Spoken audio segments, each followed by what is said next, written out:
चलो हम लोग कुछ क्वेश्चंस कर रहे थे रिलेटेड लोअरिंग वेपर। अच्छा, ये सारा क्वेश्चंस नहीं किए होंगे, ये आज हम ऐड किए हैं इस वजह से। चलो देखो ये सारे क्वेश्चंस देखना तो एक बार। क्या ये चेंज हो गया सारा कुछ? क्वेश्चन देखें।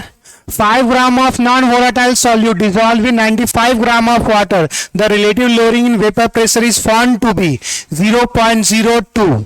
Calculate the molar mass of solute. Clear? क्या क्वेश्चन समझ में आया कि हम 5 ग्राम हमारे पास नॉन वोलाटाइल सॉल्यूट को ऐड कर रहे हैं। हमारे पास वाटर में, वाटर का वेट कितना दे दिया हुआ है 95 ग्राम। अब बोल रहा है कि relative lowering in vapour pressure. Relative lowering, दो चीज बताए थे, लोअरिंग इन वेपर प्रेशर और relative lowering in vapour pressure. तो relative lowering in vapour pressure दे दिया हुआ है 0.02। यहाँ पे यूनिट मत ढूंढना, क्योंकि प्रेशर जब घटाते हो तो प्रेशर का यूनिट आएगा, नीचे प्रेशर से नहीं डिवाइड कर रहे हो। Relative lowering in vapour pressure क्या था? P naught B minus P S by P naught B. P S नहीं, वो बोले थे कैलकुलेशन के लिए। Relative lowering in vapour pressure P naught B minus P S by P naught B, वो हमारे पास दे दिया हुआ है 0.02। अब यहां से पूछा हुआ है कि आपको मॉलिक्यूलर मास बताना है कि सॉल्यूट का क्या होगा। क्लियर? तो फॉर्मूला क्या है? P naught B minus P S by हमारे पास पी नॉट बी। यही है क्या? Relative lowering in vapour pressure. Relative lowering in vapour pressure ये किसके बराबर होगा हमारे पास? Mole fraction of solute. Clear? यही तो पढ़े थे। अब यहां से देखो, इसका वैल्यू हमारे पास दे दिया हुआ है, कितना है 0.02। तो x से बराबर क्या लिख सकते हैं हमारे पास? Moles of A divide by moles of A plus moles of B. B मतलब वाटर। दूसरा हमारे पास ये डायरेक्ट वैल्यू दे दिया हुआ है 0.02 Na। अब देखो मोल्स ऑफ ए, अगर मोल्स ऑफ सॉल्यूट निकालना है तो हमारे पास weight by molecular mass, weight दे दिया हुआ है 5 ग्राम, 5 बटा मॉलिक्यूलर मास। या तो दो चीज काम कर सकते हो, यहां से मोल्स निकाल लो, मोल्स निकाल लोगे और उसको डिवाइड, जो वेट दिया हुआ है और मॉलिक्यूलर मास से डिवाइड करोगे तो वो नंबर से मोल से बाहर आ जाएगा। तो या तो पूरा एक ही जगह पे पुट कर सकते हो, या तो यहां से मोल निकालो और मोल निकालने के बाद उसका वेट निकालो, सॉरी मॉलिक्यूलर मास निकालो। तो दो काम कर सकते हैं। क्लियर? अच्छा, इतना बात बना सकते हो या मैं ही बनाऊं? हाँ बहुत अच्छा, शकल से पता चल रहा है, बहुत अच्छे। यहां से देखें हमारे पास, अच्छा अलग से बना दे या मोल्स निकाल के बताएं, डायरेक्ट वेट निकाल दे? इतना तो बोलो। डायरेक्ट वेट बाय हमारे वेट बाय, अच्छा डायरेक्ट फॉर्मूला इतना लिखे, weight by molecular mass moles हो जाएगा। तो ये 5 बाय हमारे पास molecular mass divide by 5 by molecular mass. दूसरा हमारे पास जो वेट दिया हुआ है वाटर का वो 95 दे दिया हुआ, और हमारे पास जो वेट आएगा वो ये 0.02। अब देखो यहां से, अब यहां से सिंपली हम क्या कर रहे हैं कि देखो यहां पे ये कंप्लीट हमारे पास डिवाइड नहीं हो रहा। अगर कंप्लीट डिवाइड नहीं हो रहा तो इसको एक टर्म्स कंसीडर कर लो, x बेहतर होगा, वरना कैलकुलेशन कैसे करोगे? फिर यहाँ पे तुम क्या करोगे? एलसीएम लोगे तभी तो ये टर्म सॉल्व होगा। तो बेहतर है कि इसको टर्म्स को x कर लो, या तो पूरा इसको कंप्लीटली डिवाइड करके पॉइंट्स में लेके आओ। तो दो में से कोई काम कर सकते हो। तो अगर हम लोग कंप्लीटली डिवाइड करके पॉइंट्स में लेके आ जाते हैं, या फिर जो बोल तुम ही लोग पे छोड़ देंगे, तुम लोग कुछ बोलोगे नहीं। अब देखो यहाँ पे हम डिवाइड कर रहे हैं, ये हमारे पास 5 बाय मॉलिक्यूलर मास को सिर्फ m से इंडिकेट कर रहे हैं। ये 5 बाय हमारे पास m, 18 25 90, 5 पॉइंट समथिंग आना चाहिए, 90 50 हो गया, 18 18 54 3 2 आ जाएगा। एग्जैक्ट कर लेते हैं, 95 डिवाइड्स हमारे पास 18, ये 5.27 आएगा, 5.27। अब यहां पे ये क्या आ गया 0.02, क्रॉस मल्टीप्लाई करेंगे, क्रॉस मल्टीप्लाई करोगे तो ये हमारे पास क्या आ जाएगा 5 बाय मॉलिक्यूलर मास इनटू 0. अच्छा ठीक है 0.2 प्लस हमारे पास 5.27 इंटू 0.02 इज इक्वल्स टू हमारे पास क्या हो जाएगा 5 बाय मॉलिक्यूलर मास अब इसको मल्टीप्लाई करो, देखो 5 टू जा 10, तो हमारे पास 10 दो डिजिट के बाद पॉइंट होगा तो 0.1 हो जाएगा, डिवाइड बाय हमारे पास मॉलिक्यूलर मास, और यहाँ से मल्टीप्लाई करो 7 टू जा 14, 1 2 टू जा 4 और 5, और हमारे पास 5 दूना 10, तो 10.54 आ जाएगा। अच्छा नहीं सॉरी सॉरी, यहाँ पे 2 और 2 4 है ना, तो ये एक्चुअली में आ जाएगा 1 पॉइंट कितना था रे 10.1054, क्योंकि यहाँ पे 2 पॉइंट्स और यहाँ पे 2, तो टोटल जो आएगा वो 4 आएगा। मल्टीप्लाई करोगे 1054 तो 4 डिजिट के बाद ये आ जाएगा, और दूसरा हमारे पास 5 बाय मॉलिक्यूलर मास। अब देखो वेरिएबल को एक साइड रखेंगे, कांस्टेंट को एक साइड, तो ये देखो इसमें हमारे पास मॉलिक्यूलर मास है और इसमें मॉलिक्यूलर मास है, तो इसको इन दोनों को एक साइड ले आओ, तो ये क्या हो जाएगा 0.10 बाय मॉलिक्यूलर मास माइनस हमारे पास 5 by molecular mass is equal to, plus में तो उधर जाएगा तो माइनस में ये आ जाएगा 0.1054। अब यहाँ से देखें जब डिनोमिनेटर सेम रहता है तो न्यूमरेटर को डायरेक्ट सॉल्व कर सकते हैं, तो अब यहाँ से हमारे पास मॉलिक्यूलर मास और यहाँ पे सबस्ट्राइक हो जाएगा तो कितना आ जाएगा 4.9 इज इक्वल्स टू 0.1054, और यहाँ से मॉलिक्यूलर मास, अब ये देखो मॉलिक्यूलर मास इधर लेके आ जा सकते हैं और ये नंबर्स नीचे चला जाएगा, तो ये 4.9 divide by 0.1054 is equals to क्या आ जाएगा मॉलिक्यूलर मास, और ये हमारे पास आ जाना चाहिए 50 के आसपास, हाँ 49 दिया ना, एक मिनट 4 पॉइंट कहाँ गया 4.9 डिवाइड 1054, एक मिनट, आंसर तब हम गलत लेके आए हैं क्या, जो यहाँ से आंसर आएगा ये तुम्हारे पास, अच्छा नहीं डाटा गलत पुट कर रहे हैं, ये जो वैल्यू आएगा वो आएगा 46.48, तो 46.48, तो सबसे क्लोजेस्ट जो वैल्यू होगा वो कंसिडर करेंगे, तो सबसे क्लोजेस्ट जो वैल्यू है ये कौन सा है, आना तो एग्जैक्ट चाहिए, मगर हो सकता है कहीं पे हमने कुछ यहाँ पे ये यहाँ पे 2 ही डिजिट तक लिया, वो अगर और बढ़ाते तो कुछ और नंबर से आता, तो अप्रॉक्सीमेशन की वजह से आया है इतना, तो हमारे पास जो क्लोजेस्ट वैल्यू होगा उसके बेसिस पे मार देंगे। चलिए जल्दी कीजिए या घर से लिखिएगा। दूसरा क्वेश्चन देखें,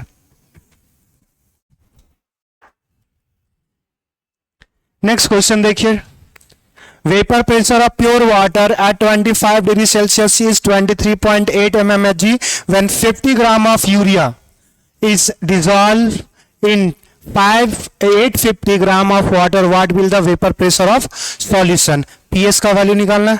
अब देखो यहाँ पे लोअरिंग हमारे पास रिलेटिव लोअरिंग और हमारे पास लोअरिंग वेपर प्रेशर नहीं लिखा हुआ, तो हमने बोला था कैलकुलेशन के लिए कौन फॉर्मूला यूज करेंगे, हमारे पास P naught B minus P S by P S is equals to N A by N B. ये इसका यूज इसलिए करेंगे कि मोल फ्रैक्शंस यहाँ पे निकालने की जरूरत नहीं होगा, तो कैलकुलेशन घटेगा, तो इसलिए हो जाएगा हमारे पास। अब हमसे पूछा हुआ है कि what will the vapour pressure of solution, मतलब हमारे पास क्या निकालना है, पीएस निकालना है। देखो प्योर फॉर्म में दे दिया हुआ प्रेशर 23.8 पीएस का वैल्यू निकालना है, नीचे भी पीएस। देखो एन ए क्या है हमारे पास, जो सॉल्यूट होगा नीचे सॉल्वेंट, सॉल्यूट हमारे पास कौन सा है, यूरिया, यूरिया का वेट दे दिया हुआ है तो 50/60 ये number of moles of urea आ जाएगा ए। दूसरा हमारे पास पानी में डिसॉल्व कर रहे हो तो वाटर का वेट दे दिया हुआ है 850 डिवाइड बाय 18, तो एक ही चीज तो निकालना है, निकालो।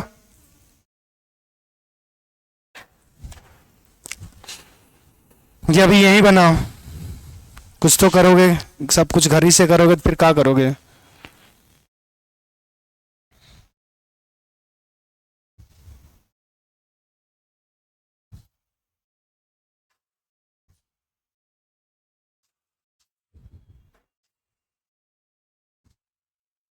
तुम्हारा भूख अभी तक नहीं पूरा हुआ है, चबा रही है नाखून।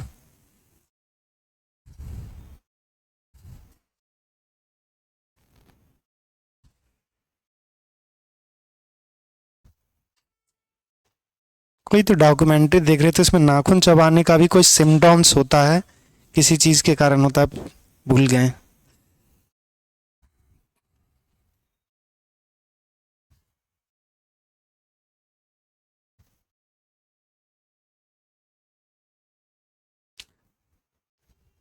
कभी ऐसा होता तुम लोग सारे के सारे आए हुए हो, आंखों के ऊपर भरोसा नहीं होता ना तुम लोगों पे, एक में एक तो दिख ही जाता है कि एब्सेंट है। अच्छा उस बेचारी का तो तबीयत खराब था, और बाकी बात तो सारे लोग आए हो उसको छोड़ करके। नहीं, क्या है, तुम लोग का मोटिवेशन ही अलग होता है। आंसर आया।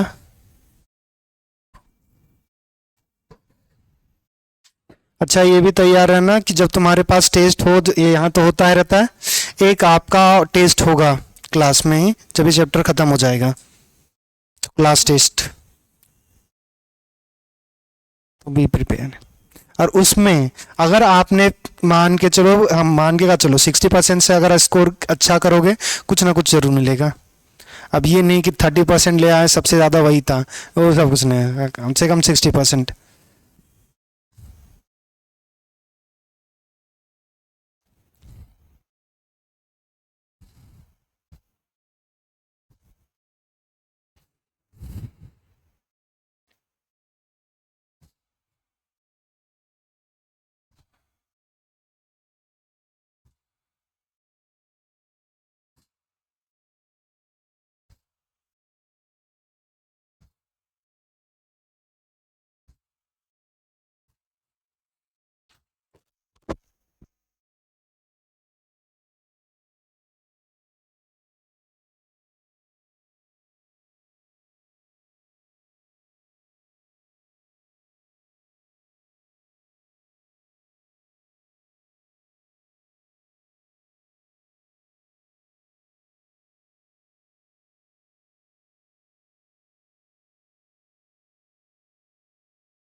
इतना दूर तक कितना, कम से कम 10 तुम लोग चलो बस अभी इसके बाद सिंपल कैलकुलेशन है।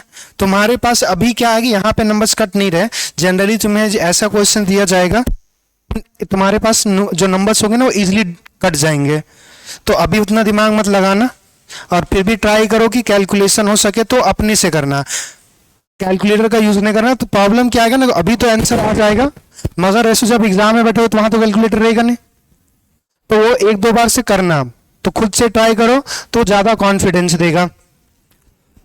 मगर जब सॉल्व करना तो जल्दी सॉल्व करो। अभी हम यहां से क्या करेंगे, सिंपली यहां से सॉल्व करो, यहां से एक जीरो कैंसिल हो गया।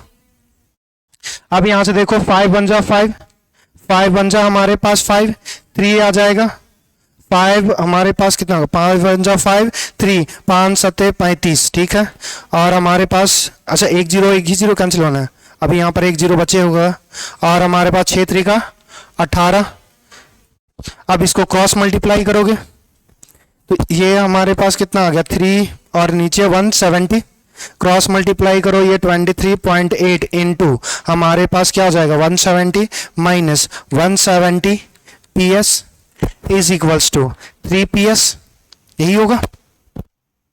अब यहां से देखो करना क्या, वेरिएबल को एक साइड रखना, तो ये हमारे पास या तो PS को उधर ले जाओ या तो इधर ले आओ, तो जिसमें जो मन करे तुम्हारे पास। तो 23.8 इंटू 170 इज इक्वल्स टू, अगर हम इसको इधर ले जाएंगे तो माइनस का प्लस हो जाएगा, प्लस में हो जाएगा ये 170 और ये 3 173 PS।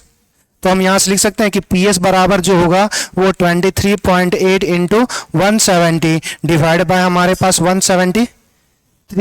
अब देखो इसमें हमारे पास आंसर कैसे लाएंगे वो समझना, बिना कैलकुलेशन का। अभी तक हमने कोई बड़ा नंबर कैलकुलेशन नहीं किया। देखो ये 173 है, ये 170, तो इससे जब इसको डिवाइड करेंगे तो एक से छोटा होगा, एक से थोड़ा सा छोटा होगा, बहुत ज्यादा डिफरेंस नहीं है, तो लगभग एक के बराबर होगा। तो 23.8 के आप हमारे पास क्या होगा, इससे छोटा नंबर होगा। अरे ये क्या होगा, ये एक से इन दोनों डिवाइड करो एक से छोटा, तो जस्ट हमारे पास क्या होगा थोड़ा सा है 23.8 से छोटा होगा। अब देखो 23.8 से थोड़ा सा छोटा, देखो ये बहुत ज्यादा डिफरेंस है, यही हमारे पास सबसे क्लोजेस्ट। तो अगर इसको सॉल्व करते तो पॉइंट हमारे पास 9 के आसपास आता, 0.9 समथिंग आता, तो उसको मल्टीप्लाई कर दोगे तो ये 23.5। फिर अब सॉल्व करते रहना, बढ़े आगे।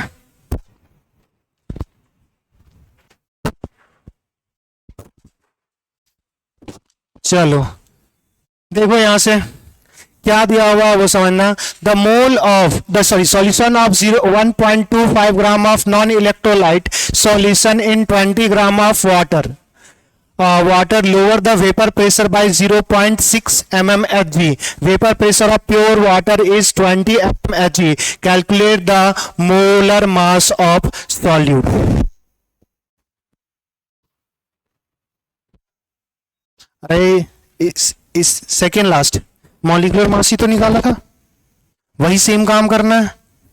और अब मगर डाटा जो बस बना फॉर्मूला वही देगा, डाटा बनाने का 10 पैसा अलग अलग है। तो यहां पे भी हमारे पास क्या है कि फॉर्मूला क्या लिखोगे, P नॉट बी माइनस हमारे पास PS by PS is equals to.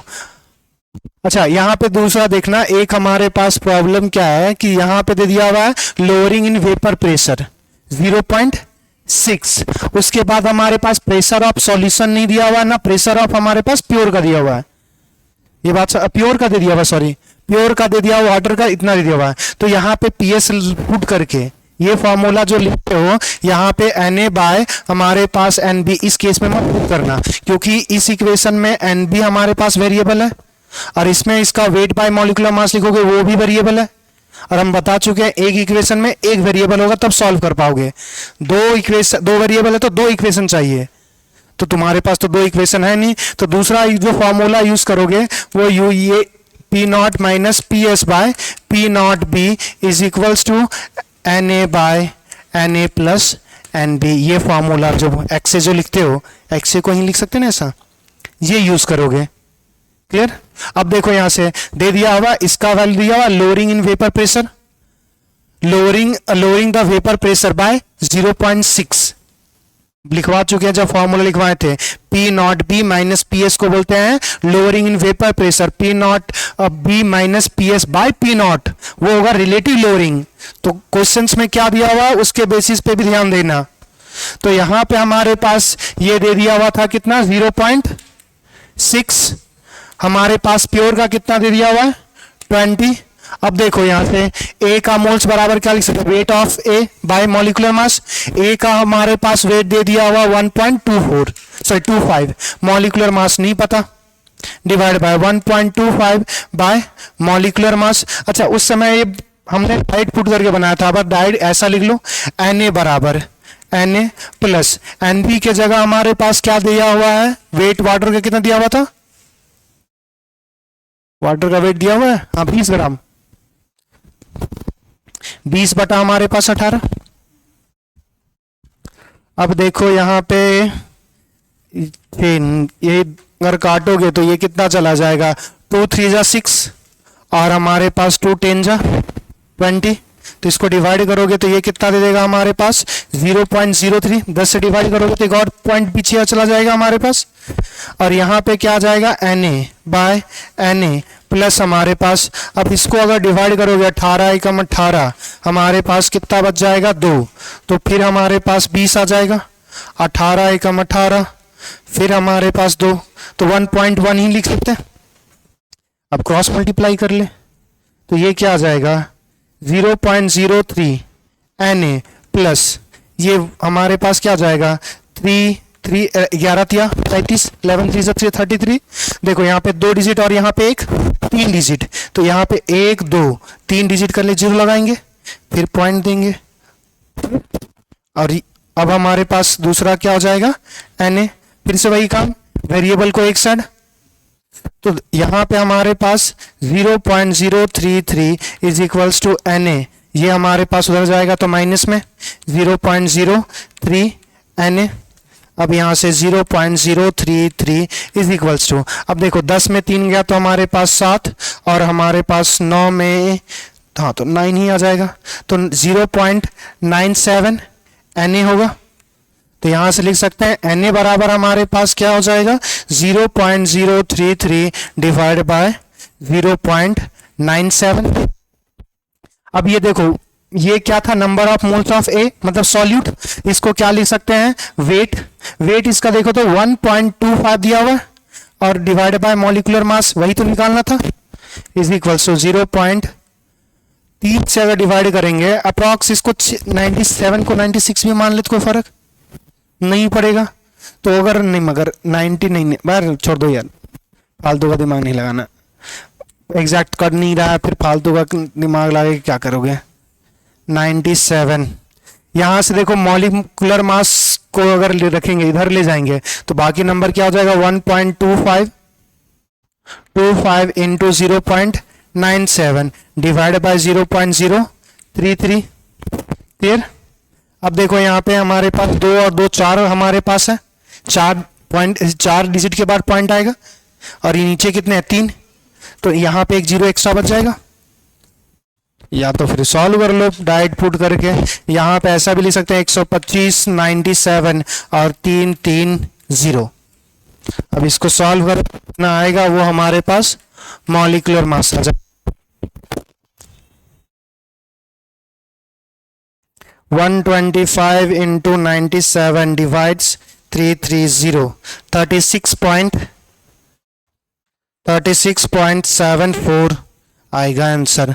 तो हमारे पास सबसे नियरेस्ट जो नंबर होगा वो ले लेंगे।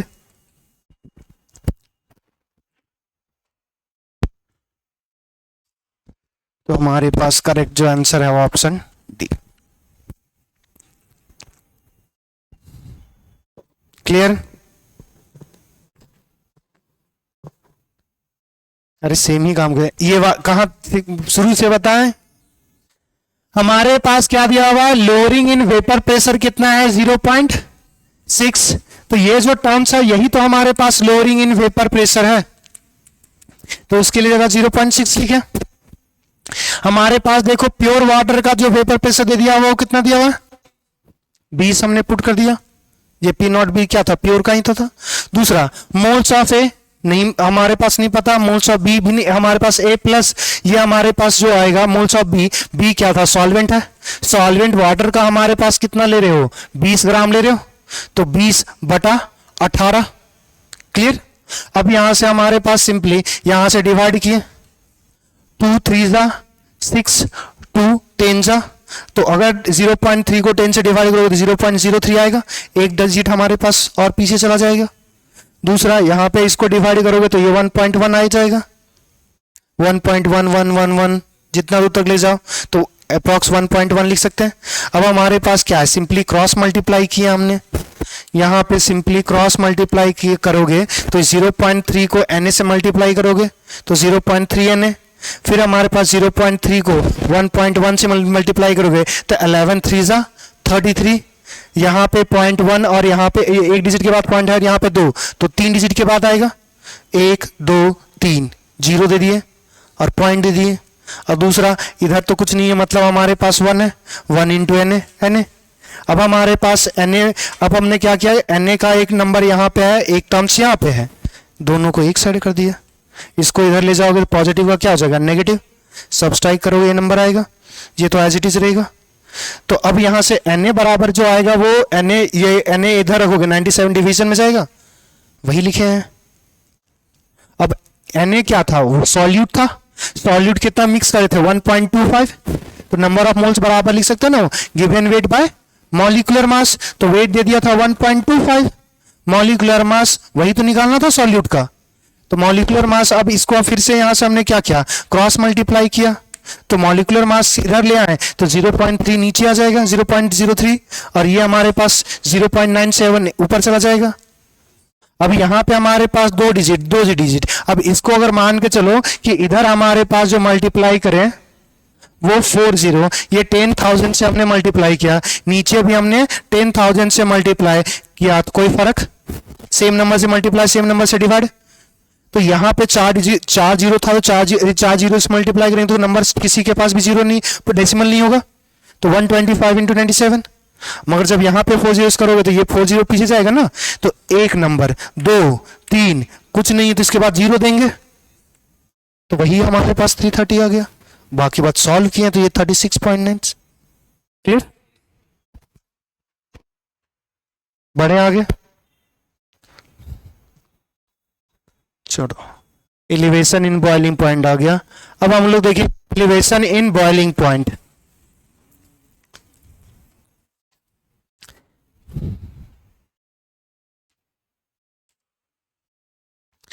एलिवेशन इन बॉइलिंग पॉइंट आपको एक डायग्राम बताया था, फेज डायग्राम ऑफ वाटर, वो समझना।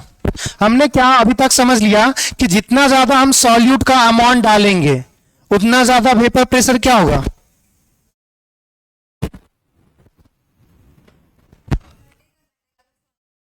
अगर हम सॉल्यूट डालेंगे तो सॉल्यूट कौन सा है, नॉन वोलेटाइल है ना, वो तो लिक्विड से हमारे पास वेपर में जाएगा नहीं, मगर एनर्जी तो कंज्यूम करेगा, तो एनर्जी कंज्यूम करेगा तो वो एनर्जी एसओ का अगर खा जाएगा तो कम ही एनर्जी सॉल्वेंट को मिलेगा, तो लिक्विड से वेपर जाने का जो अमाउंट होगा वो पहले से घटेगा, और ज्यादा अगर डाल दोगे तो और घटेगा।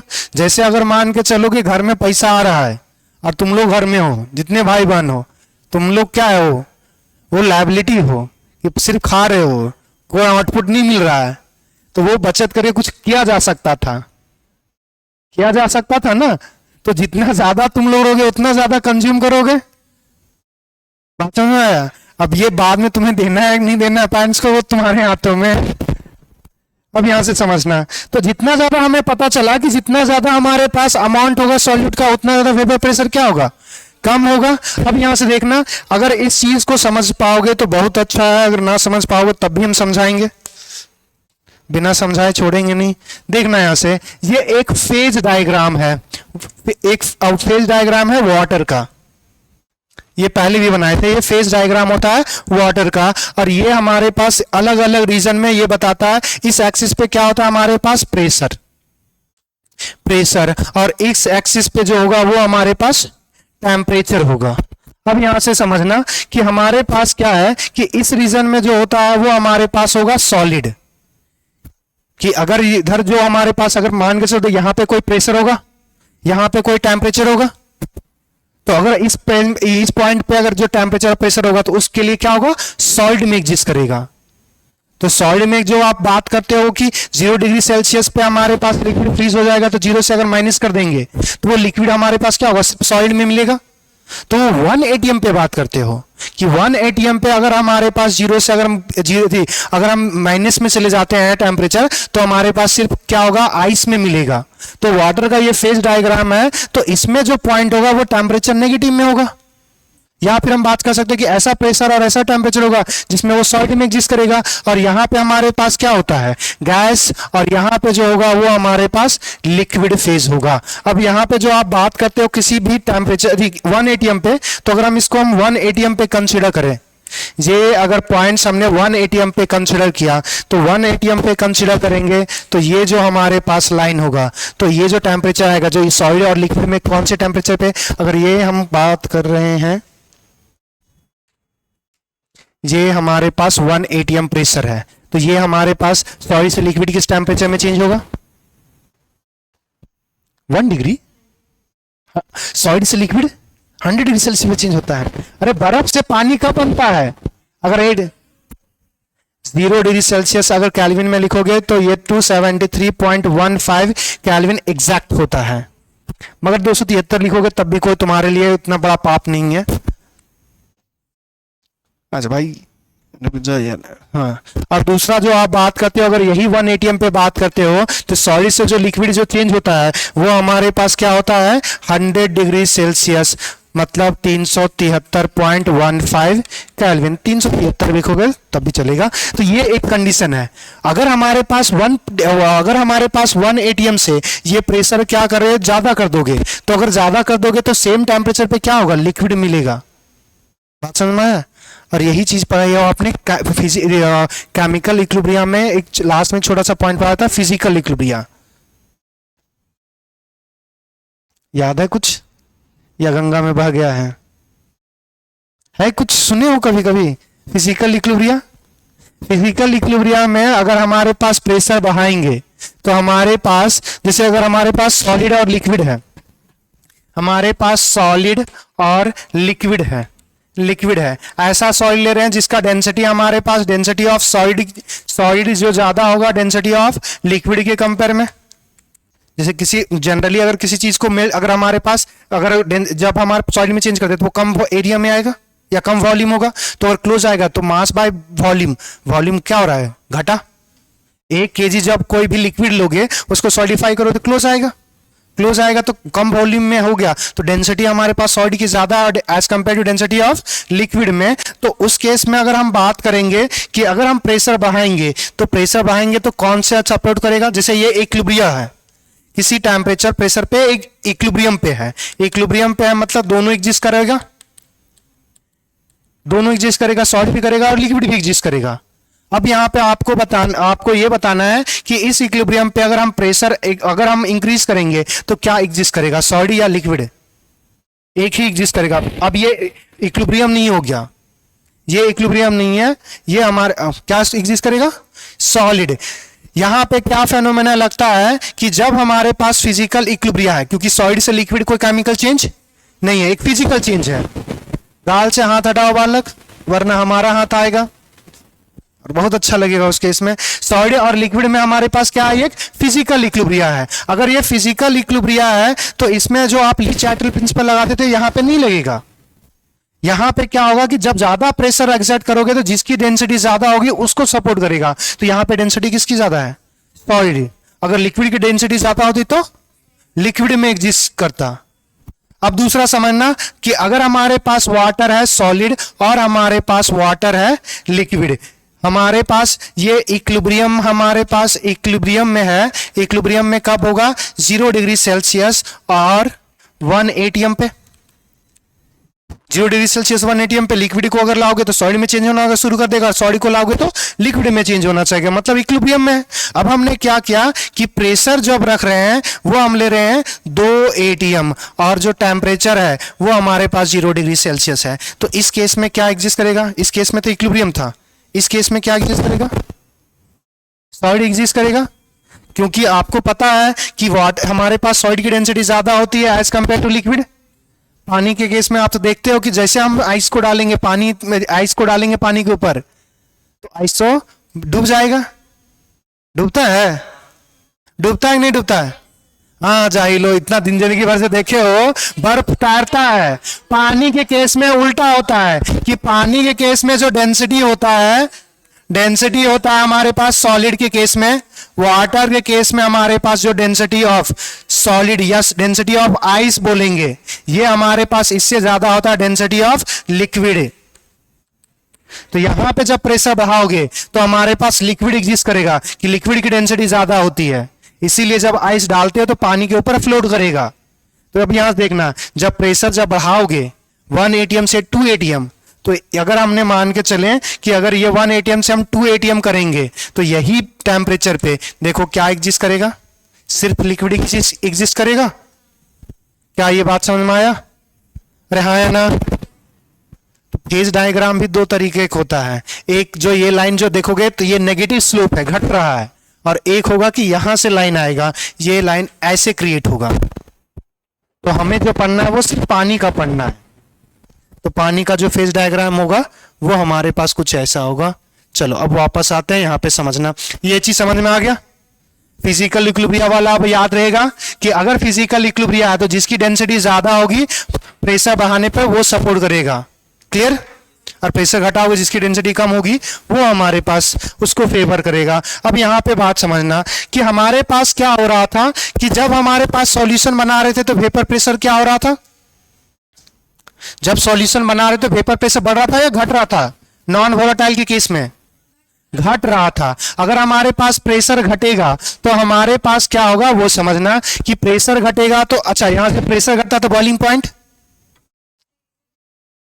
प्रेशर घटेगा तो बॉइलिंग पॉइंट, प्रेशर हो तो प्रेशर अगर घट रहा है, एक घटेगा दूसरा बढ़ता है। रे बात कर चुके थे, जब हमारे पास जो ज्यादा वोलेटाइल होता है उसका प्रेशर ज्यादा होता था, वेपर प्रेशर ज्यादा होता था और उसका बॉइलिंग पॉइंट कम होता था। तो अगर हमारे पास क्या हुआ कि नॉन वोलेटाइल डालोगे तो वेपर कौन बनाएगा? सिर्फ सॉल्वेंट, सॉल्यूट का कोई लेना नहीं, तो वो कम बनाएगा ना, और कम बनाएगा तो वेपर प्रेशर क्या हुआ? घटा। इसलिए तो पढ़ रहे थे लोअरिंग इन वेपर प्रेशर। अब हम लोग जो बात कर रहे हैं एलिवेशन इन बॉइलिंग पॉइंट वो समझना, तो वेपर प्रेशर सॉल्यूशन का क्या हुआ? घटा। अगर घटा तो बॉइलिंग पॉइंट क्या हुआ होगा? बढ़ा होगा।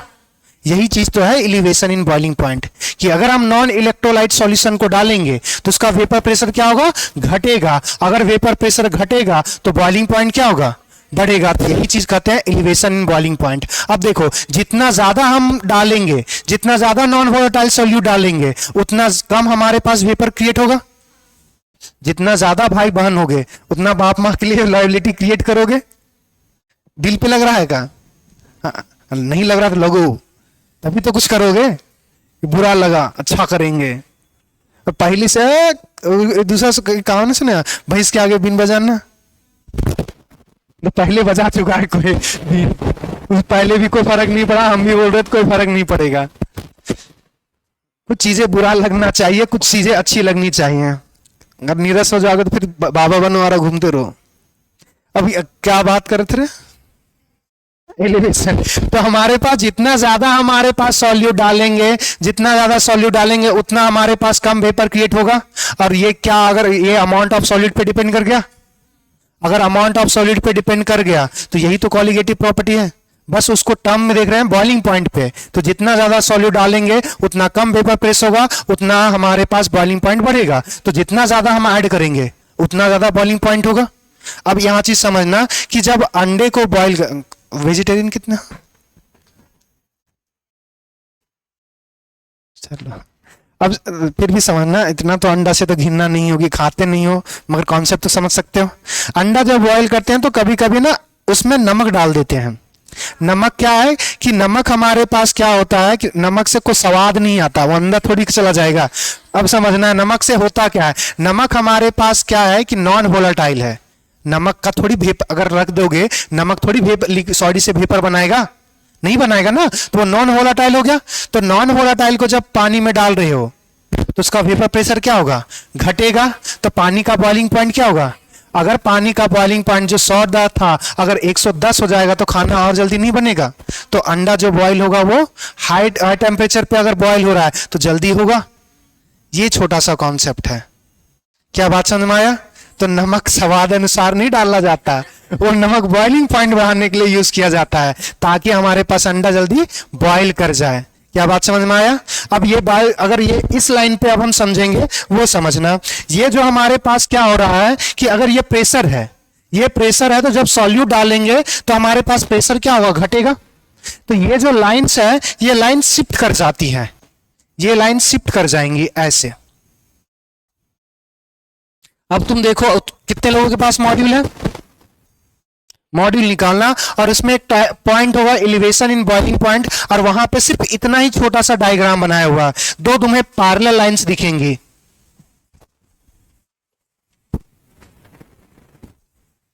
एक तो चश्मा नहीं लाए, दुनिया अंधेरा, पूरा धुंधला धुंधला नजर आ रहा है हमको। अरे जल्दी करना रे, इतना आराम से पेज पलट रहा जैसे ससुर आएगा। मिला? अरे यार पलट, पेज नंबर 17, पेज नंबर 17 नजर आया? देखो ये दो लाइंस लाइन नजर आएगा। तो यही कुछ नहीं है कि जब हम सॉल्यूशन डालेंगे तो ये क्या था, ये जो हमारे पास है प्योर वाटर का है, प्योर H2O का है, और ये किसका है? सॉल्यूशन का है। सॉल्यूशन डालेंगे तो हमारे पास प्रेशर क्या हो जाएगा? घटेगा। अगर प्रेशर घटेगा तो यहां देखो ये जो लिक्विड हमारे पास यहां पे जो बॉईल होना चाहिए था, जब हमारे पास यहां और दूसरा हाँ, यहां पे बॉईल होना चाहिए था, अब हमारे पास ये पॉइंट यहां पे आ जाएगा। ये अब होना क्या चाहिए, यहां तक अब लिक्विड क्या होगा? आगे तक एग्जिस्ट करेगा, और यहां तक हमारे पास वेपर हो जाएगा, यहां पे हमारे पास गैस होगा। तो यहां पे हमारे पास इस पॉइंट पे क्या होगा? बॉइलिंग पॉइंट होगा। अगर इस पॉइंट पे हमारे पास बॉइलिंग पॉइंट नजर आएगा तो देखो पहले 100 था, 100 से ज्यादा हो गया, तो इसी को बोलते हैं एलिवेशन इन बॉइलिंग पॉइंट। क्या बात समझ में आया? अब दूसरा देखना, एक और लाइन होगा मॉड्यूल में हमारे पास, डिप्रेशन इन फ्रीजिंग पॉइंट। उसका ग्राफ देखो 17 के बाद 18 में ही होगा।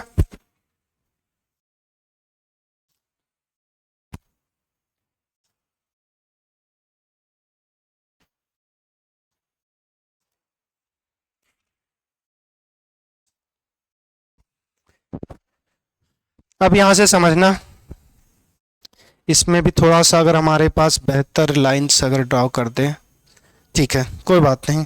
यहां से देखो इसको अगर तुम थोड़ा सा इरेज कर दे,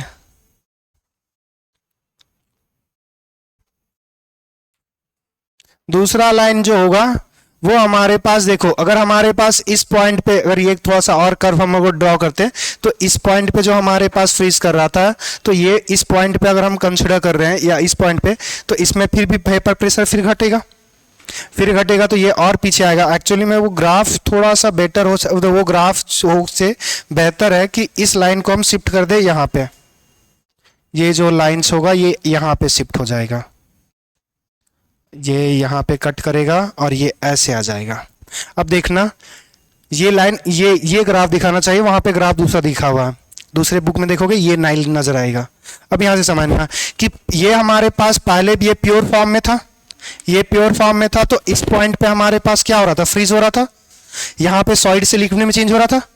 अब देखो जब हमारे पास सॉल्यूट डालेंगे तो ये नया यहाँ नया ग्राफ बनेगा, और ये ग्राफ क्यों बना? प्रेशर हमारे पास जो सॉल्यूट डाले हो उसका वेपर प्रेशर कम हो गया, तो लाइंस पीछे चला जाता है। अब यहाँ पे जो लाइंस आया, अब इस पॉइंट पे समझना, यहाँ पे ये पहले अगर 0 डिग्री पे हमारे पास फ्रीज हो रहा होगा, तो अब क्या होगा? 0 से पीछे चला गया, माइनस में चला जाएगा।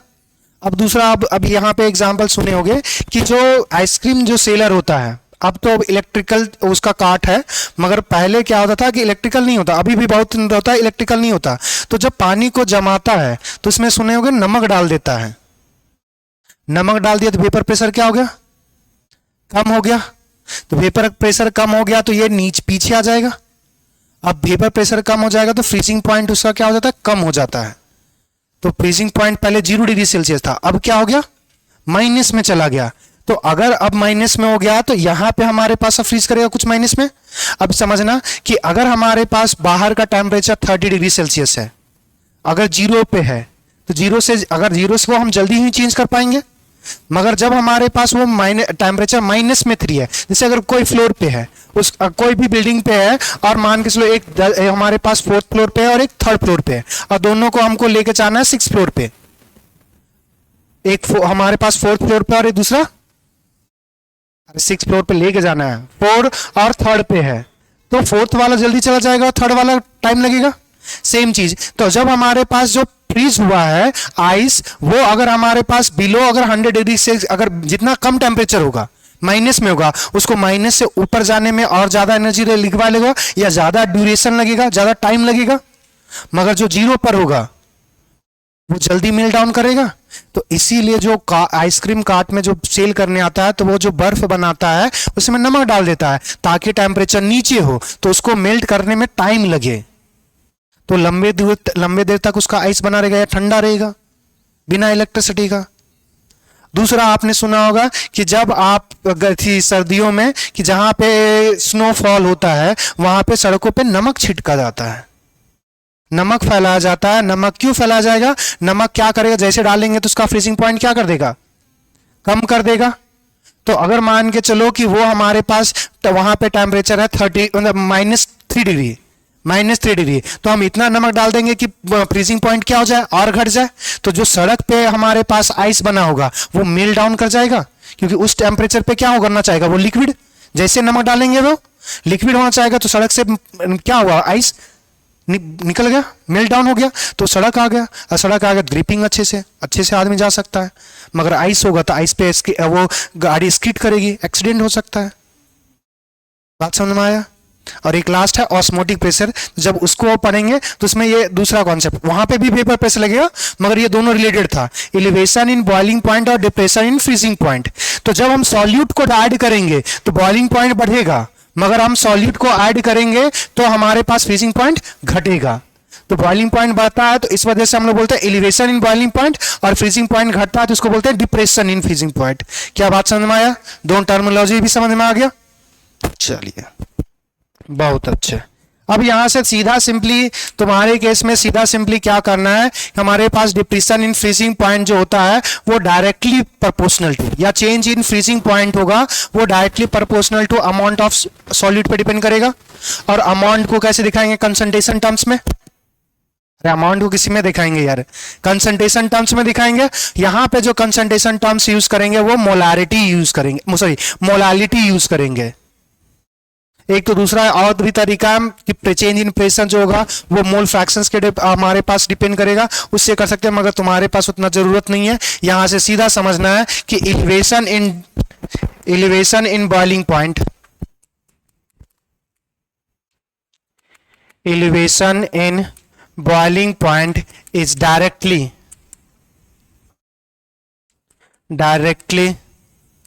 proportional to amount of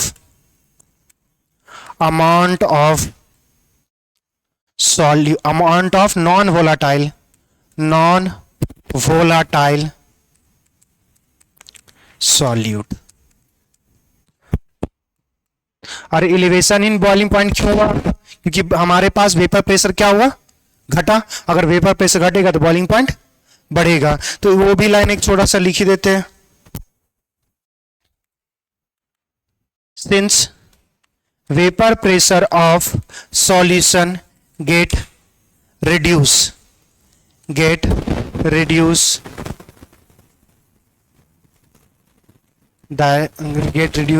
so boiling point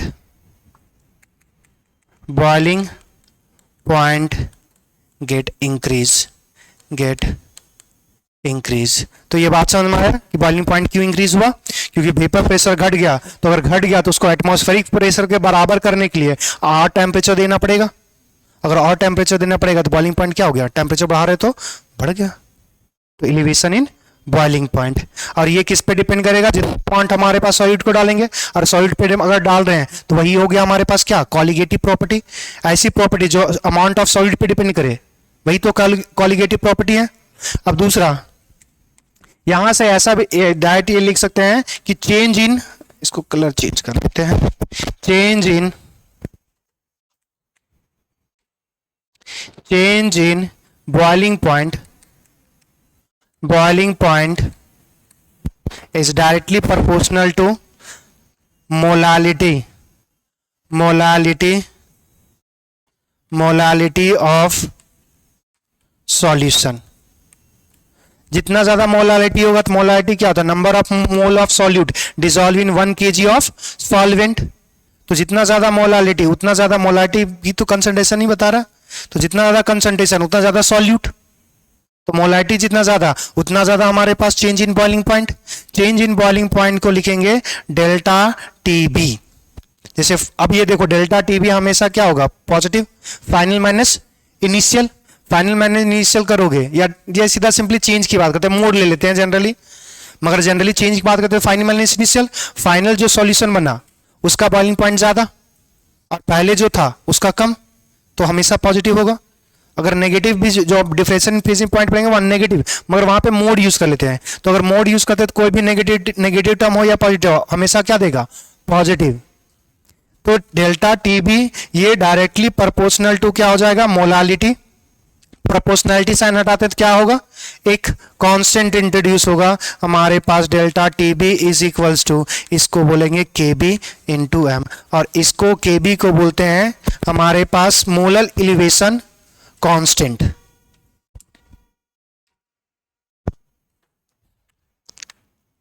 where KB molar elevation constant. बाकी small M molality, delta TB change in boiling point लिख लो.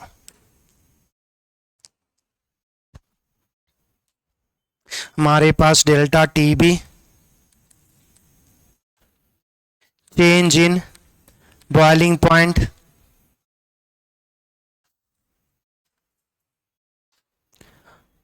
एम मोलालिटी लिख लीजिए.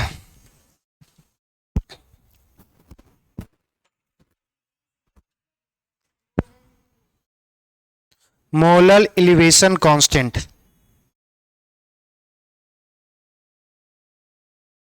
उसको ए भी लिख सकते हैं, मोलर एलिवेशन कांस्टेंट इन बॉइलिंग पॉइंट, मगर उतना लंबा लिखना मतलब जिसके लिए लिख रहे हो वही चीज हो गया.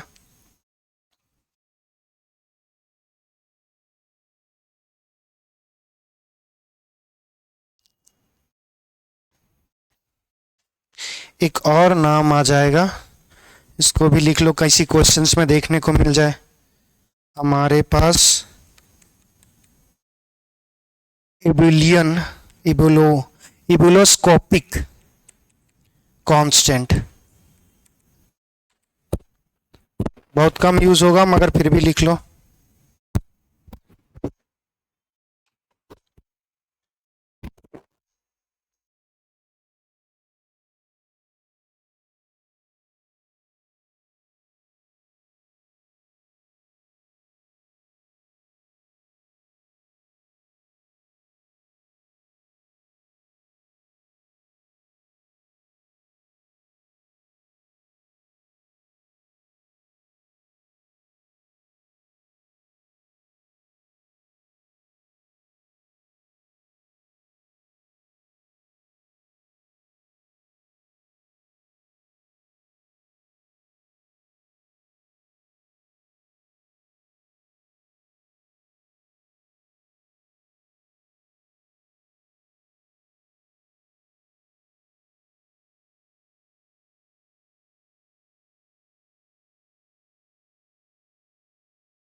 चेंज इन बॉइलिंग, जो डेल्टा टी बी लिख रहे हो ना, यही तो चेंजेस है। अगर मान के चलो कि अगर 120 हो गया या 110 हो गया -100, तो यही तो जो डिफरेंस है वही हमारे पास चेंज इन बॉइलिंग पॉइंट।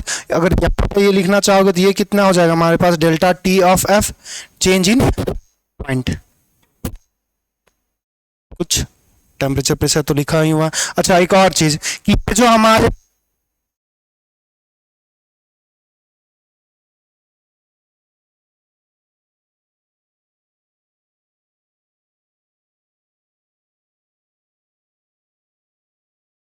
वो वाटर का देखेंगे, क्लियर। तो हमारे पास के बी कॉन्स्टेंट है मगर अलग अलग सॉल्वेंट के लिए, और के बी का फॉर्मूला होता है K B is equals to हमारे पास स्क्वायर बाय हमारे पास हाँ R T B, R T square by latent of हमारे सॉरी वेपराइजेशन फ्यूजन आएगा डेट, और हमारे पास यहाँ पे 1000 से डिवाइड। ये के बी निकालने का तरीका है। अब यहाँ पे जनरली तुमसे पूछेगा नहीं मगर फिर भी लिख लो। और वेयर क्या है के बी, मोलर एलिवेशन कौन,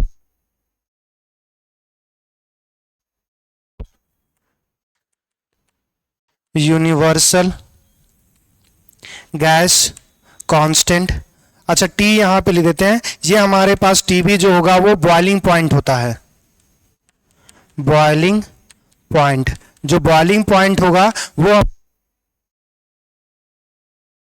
प्योर सॉल्वेंट का, प्योर सॉल्वेंट का। दूसरा ये एलवी जो लिख रहे हैं वो लाइट ऑफ वेपराइजेशन है।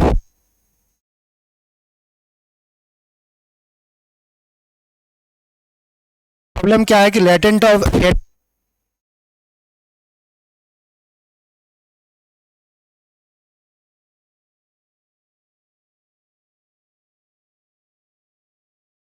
पर x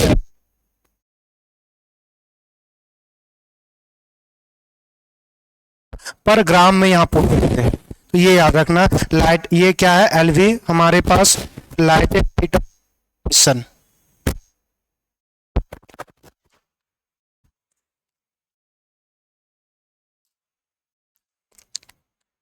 latent heat of vaporization in per gram. ये याद रखना, ये इंपॉर्टेंट पर ग्राम वाला, क्योंकि जनरली डाटा जो दिया रहता है पर मोल दिया होता है, तो उसको मॉलिक्यूलर मास से मल्टीप्लाई कर देना, पर मोल हो जाएगा। और पर ग्राम दे दिया हो तो फिर बात ही नहीं।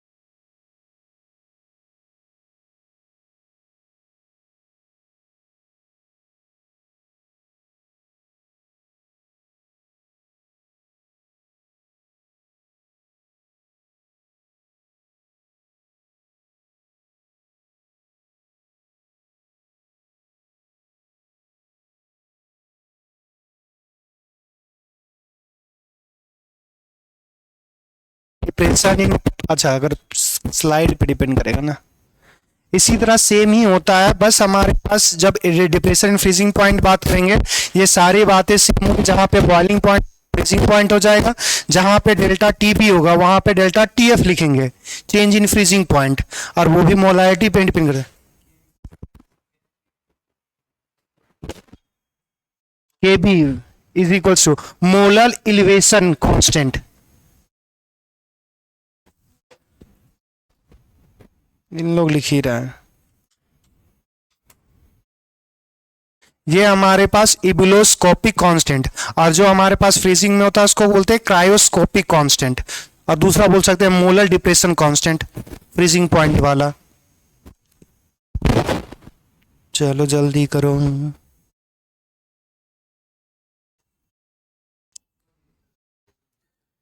तो ये रियलाइजेशन बाद में क्या होता, जल्दी कर लेता। सब लोग लिख लिया, देखो यहां से चलो क्वेश्चन नहीं है तो उसको बाद में देखेंगे, उसका डेरिवेशन भी सेम होगा, कोई चेंजेस नहीं होगा। मगर पहले देखो क्वेश्चन देखो, elevation in boiling point is directly proportional to molality. हम वही तो लिखे थे, कुछ करना ही नहीं था हमारे पास, यही तो formula delta T B is equals to हमारे पास के बी इंटू मोलालिटी। तो यहां से वही तो पढ़े थे, delta T B directly proportional to molality. चलो नेक्स्ट क्वेश्चन देखो। A solution contains 0.5 moles of non-volatile, non-electrolyte solute in 1 kg of water. If kb of water is 0.52, हमारे पास kelvin kg per mole. Calculate the elevation in boiling point. Formula क्या है? Delta T B is equals to K B into molality. हमारे पास के B, molality को क्या लिख सकते हैं? Weight of solute divided by molecular mass of solute, यही आ जाएगा मोल्स, और इधर मिनटू मल्टीप्लाई होगा वेट ऑफ सॉल्वेंट। अगर ये ग्राम में है, अच्छा यहाँ पे सॉल्यूट जो वाटर दिया हुआ केजी में दे दिया हुआ, तो 1000 से मल्टीप्लाई करने की जरूरत नहीं है, तो ये चीज हमारे पास इन केजी में रहेगा, तो 1000 से मल्टीप्लाई करने की जरूरत नहीं है। केबी देखो देखो 0.52 दे दिया हुआ इनटू हमारे पास वेट जो, अच्छा वेट दिया ही नहीं है, अच्छा इतना फॉर्मूला बड़ा लंबा का लिखे, मोल्स दे दिया हुआ, तो ये मोल्स कितना डिसॉल्व हो रहा है? 0. अच्छा मोलालिटी बराबर यहां पे लिख देते हैं number of moles by weight of solvent. Moles of solute होगा, तो सॉल्यूट का मोल दे दिया हुआ है 0.5 और हमारे पास वेट दे दिया हुआ है सॉल्वेंट का 1, ये केजी में ही होना चाहिए, तो केजी में दिया हुआ था 1। अब इसको सिंपली क्या मल्टीप्लाई करना था, तो 5 2 जा 10, 0 1 कैरी 5 जा 25 और 1 26। देखो 3 डिजिट के बाद पॉइंट है 0.26। अच्छा यहां पे अब दूसरा याद रखना कि अगर हमारे पास डेल्टा टीबी का वैल्यू एक लिखा हुआ 0.26 केल्विन और एक लिखा हुआ 0.26 डिग्री सेल्सियस से कौन सही है? दोनों गलत है, दोनों सही है, या हमारे पास एक केल्विन वाला सही है और डिग्री सेल्सियस वाला गलत है? और किसी का कुछ? और ये क्या है? Change in boiling point. Change निकालते हैं ना, तो डिग्री सेल्सियस में लो या केल्विन लो कोई फर्क नहीं आएगा। जैसे कोई एक टेम्परेचर बोलना, डिग्री सेल्सियस में कोई टेम्परेचर बोलो, अरे कोई भी चीज बोलो, 1 2 45 डिग्री सेल्सियस, और एक और बोलना हमारे पास 63 डिग्री सेल्सियस। अगर यहां पे हम चेंज इन टेम्परेचर अगर निकालना चाहें डिग्री सेल्सियस में, तो कितना आ जाएगा? 63 में हमारे पास ये कितना आ जाएगा? 7 नहीं कितना 8 और हमारे पास यहां बच गया 3, सॉरी यहां पे हमारे पास 5 में तो 18, हमारे पास 18 डिग्री सेल्सियस आ गया। अब इसी को हम लोग केल्विन में चेंज करके करेंगे, तो यहां पे हमारे पास 45 प्लस 2 73 और यहां पे 63 माइनस प्लस 273, तो यहां पे चेंज करोगे 7 3 10 4 और 7 11 और 2 220 हमारे सॉरी 320 आएगा, और इसमें करोगे 3 3 6 7 और 6 13 3 और हमारे पास 3, ये हमारे पास आ जाएगा 336। अब इसमें हमारे पास घटा एक कुछ गलत किया क्या? 336 ठीक है, 7 और 6 हमारे पास 13 3 1 कैरी करेगा 3 ठीक है, 7 3 10 1 कैरी करेगा 7 और 4 हमारे पास 11 और 1 कैरी किया था 12 और हमारे पास ठीक है। अब यहां से 336 माइनस हमारे पास करोगे 320, यहां पे गलत कर सब्सट्रैक्ट किया क्या? 3 हाथ में 4 और 1 5 और 1 6, ठीक है। नंबर्स कैसे गलत आ सकता है? 2 से नहीं आना चाहिए। अरे 47 लिख लिया बस, भाई इतना काहे में 47। अब यहां पे अब हम करेंगे तो 5 और 3 8 आ जाएगा, 7 और हमारे पास 4 11 3 18 देखो डिफरेंस यहाँ पे अगर हमारे पास केल्विन केल्विन में करोगे तो यहाँ पे डेल्टा टी निकालोगे तब भी हमारे पास 18 केल्विन आएगा। तो जब चेंज इन टेम्परेचर निकालें तो वो डिग्री सेल्सियस में दिया रहे केल्विन में दिया रहे कोई फर्क, अगर फ़ारेनहाइट में दिया रहेगा तो डिग्री सेल्सियस और केल्विन में समझ में आ गया कोई फर्क, क्यों फर्क नहीं तो वो भी बताएंगे। और हमारे पास फ़ारेनहाइट में दिया रहेगा तो फर्क है कि नहीं है, फ़ारेनहाइट का अलग यूनिट होता है वो। अब समझना कि क्या क्यों डिफरेंस नहीं आता। अब जैसे मान के चलो कि एक आदमी है बिल्डिंग में खड़ा, बिल्डिंग के ग्राउंड फ्लोर पे खड़ा हुआ है, वहां से वो 1 फ्लोर से 10 फ्लोर को मेजर कर रहा है। दूसरा आदमी क्या कर रहा है कि वो जहां वो सेकंड फ्लोर पे है और सेकंड फ्लोर से वो हाइट को मेजर कर रहा है, बस यही डिफरेंस है। तो अगर हमारे पास मान के चलना इस चीज को ऐसा है, यहां पे एक आदमी खड़ा है और यहां पे एक आदमी, यहां पे ज्यादा हो जाएगा, यहां पे हमारे पास एक खड़ा है, क्लियर। अब वो क्या क्या चाह रहा है, वो 6 यहां पे मान के चलो कि ये फर्स्ट फ्लोर होगा, यहां पे सेकेंड होगा, यहां पे थर्ड है, यहां पे हमारे पास 4 है, 5 है और यहां पे 6 है। तो वो अगर हम 5 और 6 के बीच डिफरेंस निकालना चाहेंगे कि यहां पे जो हमारे पास यहां पे जो यहां तक 6 फ्लोर का हाइट, यहां से हमारे पास 5th फ्लोर का हाइट, तो अगर डिफरेंस निकालना चाहेंगे तो क्या आ जाएगा, 6 - 5 1 का आएगा। अब यहां से अब इसके लिए ये तो हमारे पास फर्स्ट फ्लोर हो जाएगा, ये सेकंड और ये थर्ड, तो यहां से अगर ये डिफरेंस निकालेगा तो 3 - 2 1 का ही डिफरेंस आएगा। तो बस हम लोग क्या बोल देते हैं, 0 डिग्री अगर जब 0 बोल रहा है तो केल्विन वाला बोलता है 0 नहीं है, वो 273 है। बात समझ में आया कि वो यही आदमी है जो तीसरे फ्लोर पे है।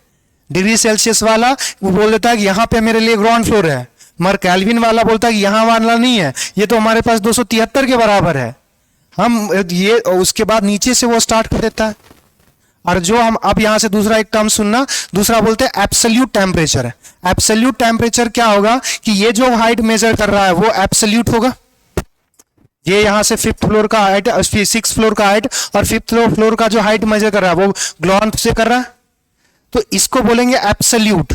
ये तो यहाँ पे वो 3rd फ्लोर से मेजर कर रहा है, तो डिग्री सेल्सियस जो हमारे पास डिग्री सेल्सियस का यूनिट होता है उसको एब्सोल्यूट टेम्परेचर नहीं बोलते, मगर जो केल्विन वाला टेम्परेचर होता है उसको बोलते हैं एब्सोल्यूट टेम्परेचर। तो कहीं पे भी एब्सोल्यूट टेम्परेचर लिखा हुआ है मतलब वो केल्विन में है, क्लियर।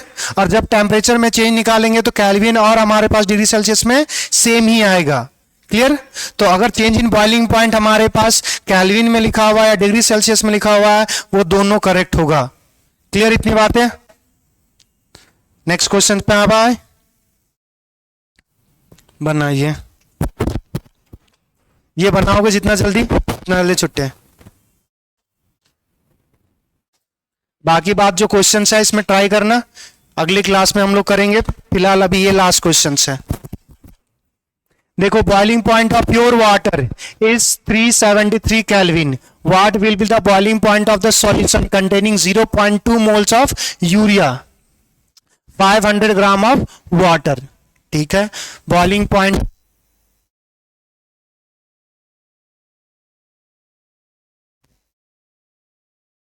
0.2 मोल बनाए क्या, अरे बोलना क्या प्रॉब्लम है। बॉइलिंग पॉइंट दिया हुआ प्योर वाटर का, तुमसे पूछ रहा सॉल्यूशन का। बात समझ में रहा है। जैसे अगर पानी जो बॉईल करेगा, आंसर रेड किया हुआ मारेंगे जाहिल साला। देखो पानी बॉईल करेगा 100 डिग्री सेल्सियस पे, वही लिखा हुआ 373। अब जब सॉल्यूशन उसमें जब यूरिया डालोगे तो बॉईल हमारे पास हाईयर टेम्परेचर पे करेगा ना, वो टेम्परेचर तुमको निकालने बोल दिया है। बॉइलिंग टेम्परेचर दिया हुआ है, वो प्योर का दिया हुआ है, पानी का दिया हुआ है। पानी में यूरिया मिलाया उसके बाद निकालना बोला तुमको।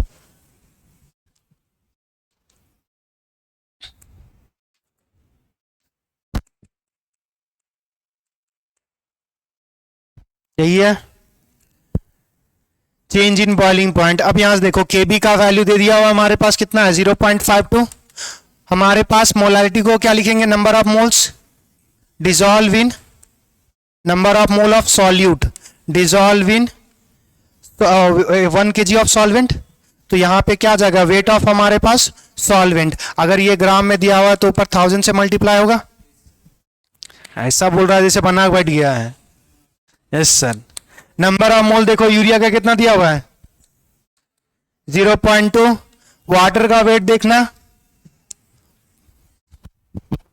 500 ग्राम। 500 ग्राम हमारे पास वाटर है, तो वाटर हमारे पास 500, अगर ग्राम में दिया हुआ तो ऊपर 1000, तो ये हमारे पास 2 टाइम्स में कैंसिल। अब यहां से देखो 2 दूना 4, 4 दूना 8 और 4 पचे 20। हमारे पास पॉइंट कितने दीपा था 2 और 1 3, 2.08। अब यहां से देखो ये हमारे पास क्या आएगा कि हमारे पास जो ये ऐसा लिख सकते हैं, चेंज इन बॉइलिंग पॉइंट को ऐसा लिख सकते हैं, boiling point of solution minus हमारे पास 373 प्योर का, फाइनल माइनस इनिशियल वही तो कर रहे हैं ना।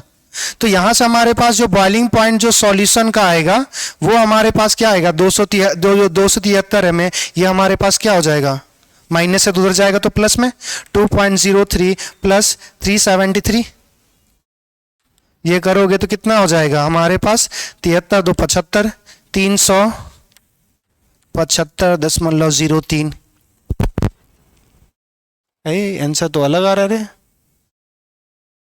273 क्या चाहिए,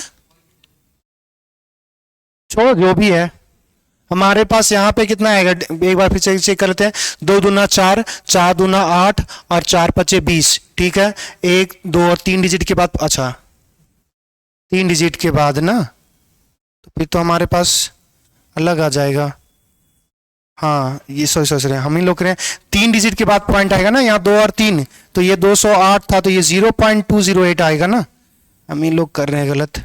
ये 373 प्लस 0.208, तो ये आ जाएगा 373.208। अब मैच कर गया, क्लियर। या तो कुछ नहीं, इतना हमारे पास टेम्परेचर रहा तो जितना प्योर का जितना है उसमें ऐड कर देंगे। तो प्योर का था हमारे पास 373, बाकी इतना कोई दिमाग नहीं लगाना। अगर हमारे पास डिप्रेशन इन फ्रीजिंग पॉइंट दिया रहेगा मतलब वो हमारे 70 होगा, जितना घटा जितना आएगा उसमें सब्सट्राइक कर देंगे। क्लियर, चलिए।